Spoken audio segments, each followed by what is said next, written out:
NTSC cancel, है ना। यही तो सुनते आ रहे हो कल से, यही हर जगह चर्चा में है कि भैया एनटीएससी कैंसिल हो गया, अब एनटीएससी का एग्जाम नहीं होगा। एक छोटी सी नोटिफिकेशन आई थी एनसीईआरटी की तरफ से, उसके बाद इतने तरह तरह के आपको ऑब्जर्वेशंस देखने को मिल रहे हैं, तरह तरह के टीचर्स तरह तरह की बातें कर रहे हैं कि एनटीएससी खत्म हो गया, अब एनटीएससी नहीं होगा, एनसीईआरटी नहीं करवाएगा एनटीएससी, छोड़ दो प्रिपरेशन।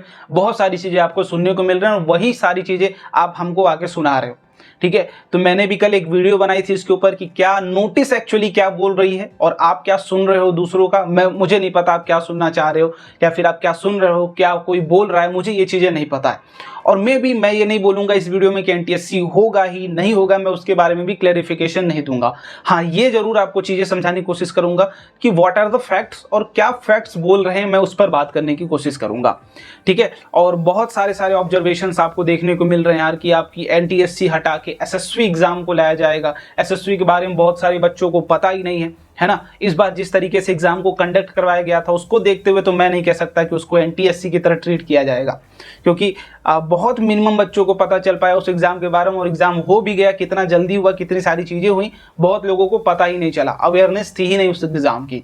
बट एनटीएससी अगर आप कंसिडर कर रहे हो तो NTSC is JE for class 9th and 10th students. अगर आप 9th में और 10th में है तो आप जेई, जो आप 11th 12th में जिस तरीके से जेई की प्रिपरेशन करते हैं, जो जेई को समझते हैं, वैसे ही सेम ट्रीट करते हैं आप एनटीएससी को। तो उस लेवल के एग्जाम को आप एसएससी जैसे एग्जाम से कंपेयर नहीं कर सकते। हाँ, मैं ये भी नहीं बोल रहा हूँ कि बाद में उसको बोला जा सकता है कि अब एनटीएससी नहीं होगा एसएससी होगा, बट ये फैक्ट मैं बोल रहा हूँ कि इस तरीके से चीजें नहीं हो सकती, ठीक है। अब कुछ फैक्ट्स की बात करेंगे, एसएससी की कंप्लीट डिटेल में अभी डाल दूंगा कुछ दिन पे चैनल पे, ठीक है। आज या कल में आपको मिल जाएगी, जो कि पूरी डिटेल रखेगी कौन से एग्जाम, कौन से क्लास के बच्चे उस एग्जाम को दे सकते हैं, कौन से नहीं दे सकते हैं, वो सब कुछ मैं उस पर बताऊंगा। अब बात कर लेते हैं कुछ फैक्ट्स की। एनसीईआरटी ने जो अपनी ऑफिशियल वेबसाइट पर नोटिफिकेशन डाली थी, क्या उसमें कहीं पर भी ये मेंशन था कि एग्जाम नहीं होंगे? अगर आपने पूरी नोटिफिकेशन ध्यान से पढ़ा होगा तो उन्होंने सिंपली बोला कि हमारी जो एनटीएससी थी वो 31 मार्च तक ही फंडेड थी ऑफिशियली, उस पैटर्न पे, जो पैटर्न पे एनटीएससी का एग्जाम होता है। बट अभी उसके बाद की फंडिंग नहीं मिली है। अब हमें ये नहीं पता कि एनसीईआरटी ने कब नोटिफिकेशन मिनिस्ट्री ऑफ एजुकेशन को भेजा है, अभी भेजा है या फिर मार्च से ही उन्होंने भेज रखा हुआ है, वो चीजें हमें नहीं पता। अगर भाई फंडिंग आपको लेनी है किसी चीज की तो उस चीज की नोटिफिकेशन आप ऑफिशियल अथॉरिटी तक दोगे, तभी तो वो आपको फंडिंग प्रोवाइड करेंगे, राइट। तो उन्होंने कब भेजा इसकी भी क्लेरिफिकेशन नहीं भेजी हमें। हो सकता है 1-2 महीने पहले भेजा होगा, तो पेंडिंग टाइम में थोड़ी सी टाइम लगती है, नो डाउट।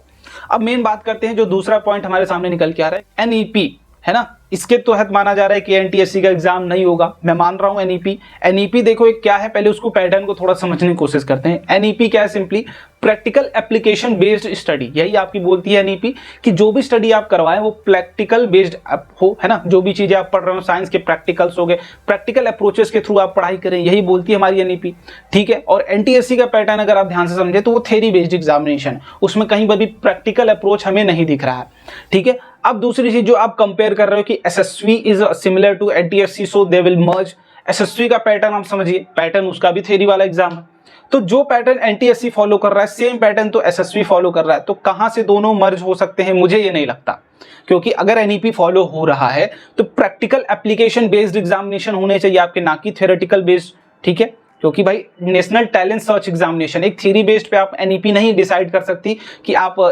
नेशनल टैलेंट है आपके अंदर नहीं है, तो एनईपी के तहत तो ये एग्जाम दोनों नहीं आते, ना तो एसएससी आ रहा ना ही आपका एनटीएससी आ रहा, ठीक है। अगर बात करें हम केवीपीवाई का, केवीपीवाई में भी सेम चीजें हो रही थी, आपकी थ्योरेटिकल बेस्ड एग्जामिनेशन, बच्चे केवीपीवाई क्रैक क्यों कर रहे थे, क्यों उसको लिए किया जाता? क्योंकि साइंस के फील्ड में आप काम करें, आगे फर्दर रिसर्च वगैरह करें, जाके उस फील्ड में आप बेहतर करें। लेकिन मोस्ट ऑफ द स्टूडेंट्स क्या कर रहे थे, केवीपीवाई क्रैक करने के बाद इंजीनियरिंग कॉलेजेस में एडमिशन लेके इंजीनियरिंग परस्यू कर रहे थे, तो वो उस मोटो को फुलफिल नहीं कर रहा था। सो दैट्स व्हाई केवीपीवाई को हटा के इंस्पायर प्रोग्राम लाया गया, जिसमें एग्जाम है ही नहीं आपका, simply practical based knowledge examination है कि आपकी प्रैक्टिकल कितनी ज्यादा है। तो केवीपीवाई तब हटाया गया जब उसके पास एनईपी बेस्ड सॉल्यूशन था कि प्रैक्टिकल अप्लायंस बेस्ड एग्जाम था अपने पास, उसको हटा के वो लाया गया, ठीक है। इतनी बात तुम्हें समझ में आ गई कि क्यों केवीपीवाई हटा गया। अगर आप केवीपीवाई से कंपेयर कर रहे हैं तो प्रैक्टिकल बेस्ड एग्जाम नहीं था केवीपीवाई, प्रैक्टिकल बेस्ड अप्रोच नहीं था बच्चों के पास, सो दैट्स व्हाई इसको हटाया गया। मैं इस पे भी एग्री कर रहा हूं, आप भी एग्री कर रहे होंगे। लेकिन अब बात करते हैं एनटीएससी की। एनटीएससी मैं भी मान रहा हूं कि थ्योरी बेस्ड एग्जाम है, आप भी मान रहे हैं थ्योरी बेस्ड एग्जाम है। अगर एनईपी के थ्रू उसको हटाया जा रहा है, मान लीजिए अगर एनईपी सरकार लागू करना चाह रही है, उसमें भी लाना चाह रही है, तो एनईपी के थ्रू अगर उसको हटाना चाह रही है तो उसे कोई ना कोई तो प्रैक्टिकल बेस्ड एग्जामिनेशन लाना पड़ेगा। और एनसीईआरटी के ऑफिशियल सर्कुलर पे लिखा है कि जो एनटीएससी का पैटर्न है उसके बेसिस पर हमने अप्रूवल भेजा हुआ है और अप्रूवल अभी मिला नहीं है। ठीक है, तो उस पैटर्न पे अप्रूवल नहीं मिला है, मैं इसकी बात करना चाहता हूं आपसे।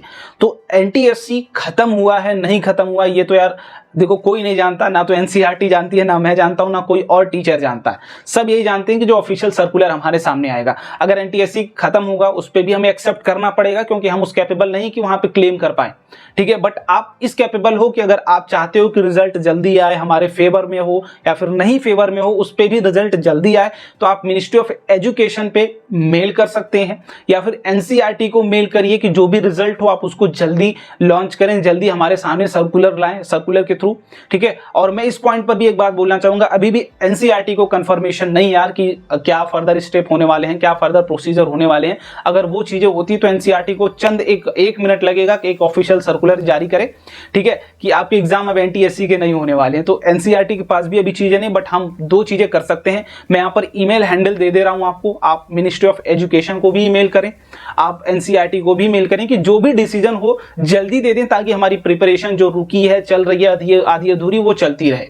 ठीक है, या फिर रुकी है तो उसको हम स्टार्ट करें या छोड़ दें, जो भी करना है वो हम जल्दी कर पाएं। तो आप ईमेल अपनी तरफ से एक जरूर करें, हम अपनी तरफ से एक ईमेल करेंगे, आपको भी अपनी तरफ से एक ईमेल करना। अगर आपके घर पे 10 ईमेल आईडी है, 10 ईमेल करो मेरे दोस्त, क्योंकि आप जितना ईमेल करोगे, मिनिस्ट्री ऑफ एजुकेशन के पास बहुत सारे टास्क हैं, है ना, मे बी वो इस पर फोकस नहीं कर रहे हो, तो हमारी ईमेल के थ्रू मे बी वो फोकस में आए। तो you can do that by your, ठीक है, by your self and for your self, आप जरूर करें इस चीज को।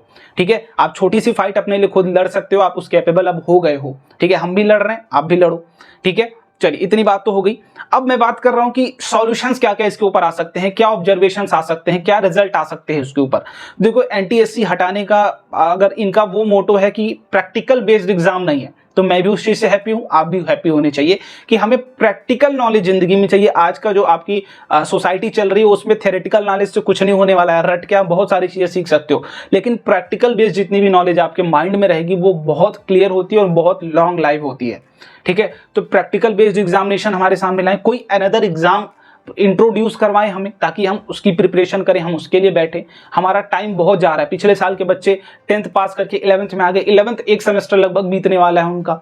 ठीक है, तो टाइम बहुत खत्म हुआ, उन्होंने अच्छे जम के प्रिपरेशन करी थी, और नो डाउट जिस भी बच्चे ने एनटीएससी की प्रिपरेशन पिछले साल करी होगी उसको आज 11th में बहुत मदद मिल रही होगी। ऐसा बहुत सारे बच्चे मिलते हैं जिनको हमने पढ़ाया, पिछले साल पढ़ाया, अच्छे से पढ़ाया, 9th और 10th दोनों पढ़ाया, वो आज 11th में जब 11th की क्वेश्चंस लगाते हैं, 11th की स्टडी कर रहे हैं, बहुत सारे बच्चे कोटा में रह के पढ़ाई कर रहे हैं, वो बताते हैं कि भैया बहुत हेल्प मिलती है इस चीज से और हमें इस चीज की खुशी होती है। चलो एग्जाम तो नहीं हुआ, लेकिन वो 11th की फाउंडेशन हमसे पढ़ के चले गए थे, प्री फाउंडेशन करके चले गए थे, अब 11th में फाउंडेशन अच्छे तरीके से कर रहे होंगे। तो आप भी उस चीज को दिमाग में रखें कि जो बच्चे एनटीएससी की तैयारी करते थे उनके लिए जेई और नीट बहुत आसान हो जाता था फ्यूचर में जाके।